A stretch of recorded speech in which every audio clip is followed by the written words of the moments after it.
Sesungguhnya ibadah rahasia merupakan bukti kejujuran dan keikhlasan seseorang di hadapan Allah Subhanahu wa taala. Dan ia merupakan tanda kecintaan dan keimanan seseorang kepada Allah Subhanahu wa taala. Barang siapa yang ingin selamat dari kemunafikan, hendaklah dia memperbanyak ibadah rahasia. Alhamdulillahilladzi ya'lamu as-sirra wa ma yakhfa. والذي يحيط بكل شيء علما ثم يجزي كل نفس بما تسعى أشهد أن لا إله إلا الله وحده لا شريك له وأشهد أن محمدا عبد الله ورسوله صلى الله عليه وعلى آله وأصحابه ومن تبعهم بإحسان إلى يوم الدين أما بعد عباد الله. Dalam sebuah athar, sahabat yang mulia Az-Zubair bin Awam radhiyallahu taala anhu pernah berkata, "Man istata'a minkum an yakuna lahu hab'un min 'amalin salih falyaf'al."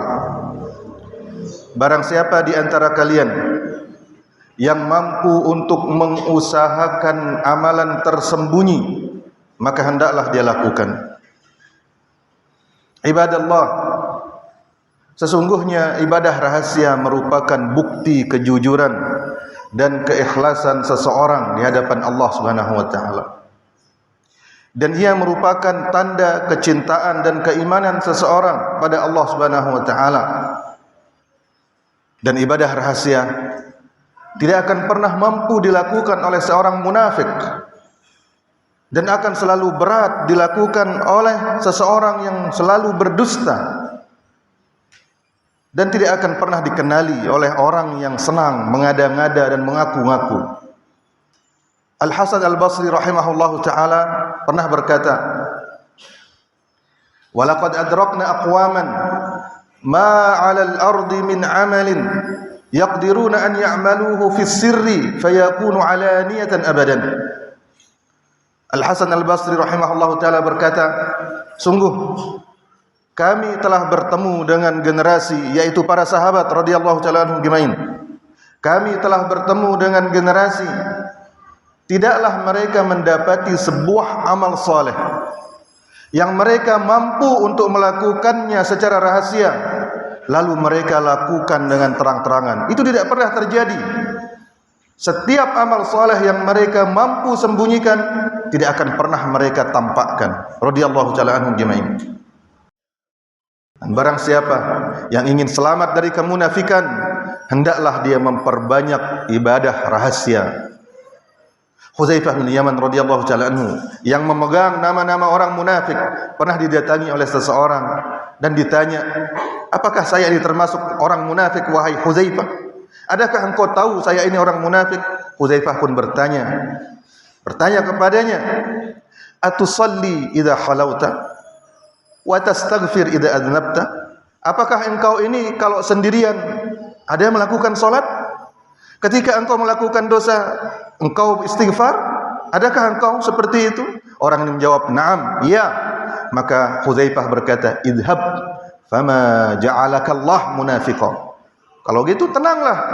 Allah tidak akan pernah membuatmu sebagai seorang munafik selama engkau memiliki ibadah rahasia dan selalu istighfar ketika melakukan dosa. Ibadallah, sesungguhnya ibadah rahasia ia memberikan kekokohan berhadapan dengan berbagai ujian dan cobaan yang menerpa. Sebagaimana ibadah rahasia itu akan memberikan kekuatan bagi seseorang untuk kuat dan senantiasa kuat meninggalkan syahwat. Dan dengan ibadah rahasia tersebut, seseorang akan diberikan oleh Allah Subhanahu wa taala taufik untuk mengucapkan serta melakukan kebaikan. Ibnu Qayyim Al-Jauziyah rahimahullahu taala berkata, "Az-dzunubul khafiyat asbabul intikasat." Sesungguhnya dosa-dosa yang dilakukan secara sembunyi-sembunyi itu adalah penyebab seseorang itu intikas, berbalik arah dari taat menjadi maksiat. dari rajin menjadi malas.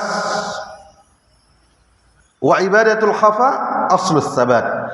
Sebaliknya, ibadah rahasia itu adalah pondasi dari keistiqomahan, dari kekokohan di atas ibadah dan kebaikan. Oleh karena itu, barang siapa yang mengeluhkan lemahnya iman, hendaklah dia menyadari bahwa penyebabnya adalah dia kurang beribadah di saat sendirian. Tidakkah kita perhatikan Nabi SAW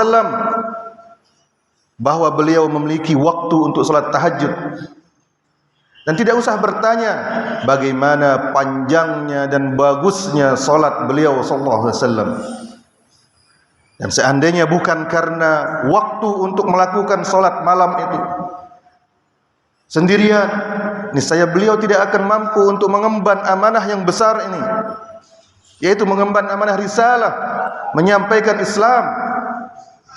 Dan kita ingat di periode Mekah, di saat jihad belum disyariatkan, Allah memerintahkan kaum muslimin dan bahkan mewajibkan mereka untuk melakukan tahajud selama setahun agar mereka bisa kuat menghadapi berbagai cobaan yang merupakan konsekuensi dari keimanan mereka. Ibadallah, sesungguhnya ibadah rahasia, dengannya Allah Subhanahu wa taala meninggikan derajat hamba-hambanya, dan ia merupakan sebab ampunan dosa, dan ia merupakan sebab dilipat gandakannya pahala. Allah Subhanahu wa taala berfirman, Innama tunziru man ittaba'a dzikra wa khasyiya ar-rahmana bil ghaib fabashshirhu bimaghfiratin wa ajrin karim.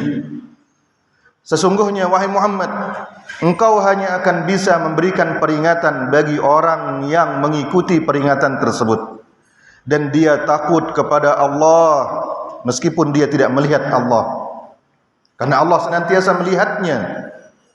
Maka berilah kabar gembira kepada orang yang seperti ini bahwa dia mendapatkan ampunan dari Allah dan mendapatkan pahala yang besar. Abdullah bin Mubarak pernah memuji Imam Malik ibn Anas, Imam Daril Hijrah rahimahullahu taala, dengan mengatakan, "Ma ra'aitu ahadan irtafa'a mithla Malik." Aku tidak pernah melihat orang yang lebih tinggi derajatnya daripada Malik, yaitu Imam Malik ibn Anas rahimahullahu taala. Laisa lahu katsiru salatin wala siyam. Dia itu tidak banyak nampak melakukan salat ataupun puasa. Tidak banyak salatnya, puasanya. Illa an takuna sarirah, kecuali yang dia lakukan secara rahasia. Kemudian Abdullah bin Mubarak yang memuji Imam Malik ini dipuji lagi oleh Imam Ahmad bin Hanbal rahimahullahu taala, di mana Imam Ahmad mengatakan, "Ma rafa'allahu bin Mubarak illa bi khabi'atin kanat lahu." Tidaklah Allah mengangkat tinggi derajat Abdullah bin Mubarak melebihi orang-orang sezamannya, melainkan karena rahasia yang dia miliki antara dia dengan Allah Subhanahu wa taala. Maka adakah rahasia anda bersama Allah Subhanahu wa taala yang tidak diketahui oleh siapapun? Aqulu qawli hadza wa astaghfirullah li wa lakum.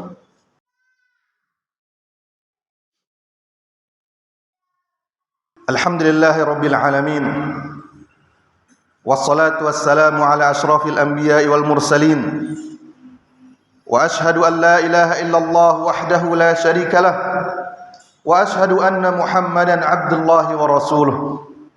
Amma ba'd. Ketika seseorang melakukan amal saleh, dia ikhlas kepada Allah Subhanahu wa taala. Dia tidak mengharapkan pujian siapapun. Atau ada seseorang yang sembunyi-sembunyi melakukan ibadah, amal saleh, tapi diketahui juga oleh orang banyak, maka janganlah dia bersedih hati. Hendaklah dia mengingat sabda Nabi SAW dalam Sahih Muslim berikut ini, ketika Nabi SAW ditanya oleh salah seorang sahabat, "Ara'aitar rajula ya'malul 'amal as-salih fayahmadun nas 'alaihi?" Bagaimana pendapat Anda wahai Rasulullah tentang seseorang yang melakukan amal saleh, lalu orang-orang memujinya karena perbuatannya tersebut? Ini orang ini tidak pernah mengharapkan pujian manusia, tapi orang juga memujinya. Maka Nabi sallallahu alaihi wasallam bersabda, "Tilka ajil busral mu'min." Itu adalah kabar gembira bagi seorang beriman yang dipercepat sebelum dia mendapatkan kabar gembira terbesar di akhirat. Maka ketika seorang berusaha menyembunyikan amalnya, akhirnya orang tahu juga. Ketika dia ikhlas kepada Allah, orang pun banyak memujinya. Maka jangan dia bersedih hati selama dia tidak mengharapkan itu dan tidak mencarinya. Karena itu sebagaimana persaksian Nabi sallallahu alaihi wasallam, itu adalah kabar gembira yang disegerakan oleh Allah Subhanahu wa taala. Allahumma salli ala Muhammad wa ala ali Muhammad kama sallaita ala Ibrahim wa ala ali Ibrahim innaka Hamidum Majid, wa barik ala Muhammad wa ala ali Muhammad kama barakta ala Ibrahim wa ala ali Ibrahim innaka Hamidum Majid. Allahumma ya muqallibal qulub tsabbit qulubana ala dinik, wa ya musarrifal qulub sarrif qulubana ala sunnati nabiyyika sallallahu alaihi wasallam. Wa sallallahu ala nabiyyina Muhammad wa ala alihi wa sahbihi wasallam, wa akhiru da'wana alhamdulillahi rabbil alamin.